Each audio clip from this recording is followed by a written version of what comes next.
જેમ જેમ તાપમાન વધી રહ્યું છે, જેમ જેમ દિવસો જઈ રહ્યા છે, તેમ તેમ ઠંડીનો ચમકારો વધી રહ્યો છે। જી હા, છેલ્લા 24 કલાકમાં રાજ્યભરમાં વધી રહી છે ઠંડી। સૌરાષ્ટ્ર તેમજ કચ્છમાં તાપમાનનો પારો ગગડ્યો છે। મધ્ય અને ઉત્તર ગુજરાતમાં પણ ઠંડીનો ચમકારો જોવા મળ્યો। 11.6 ડિગ્રી સાથે નલિયા ફરી એકવાર ઠંડુગાર બન્યું છે। અમદાવાદમાં પણ 17.1 ડિગ્રી તાપમાન, ગાંધીનગરમાં 15.5 ડિગ્રી તાપમાન નોંધાયું છે।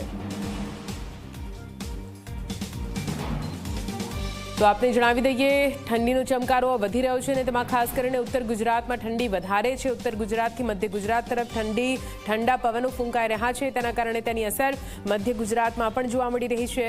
ડીસા, પાલનપુર, પાટણ, મહેસાણા, બનાસકાંઠા, સાબરકાંઠામાં ઠંડી વધી છે। તાપમાનનો પારો ગગડ્યો છે। આ તરફ અમદાવાદ અને ગાંધીનગરમાં પણ 2 થી 3 ડિગ્રી જેટલું તાપમાન ગગડ્યું હોવાનો આંકડો સામે આવી રહ્યો છે।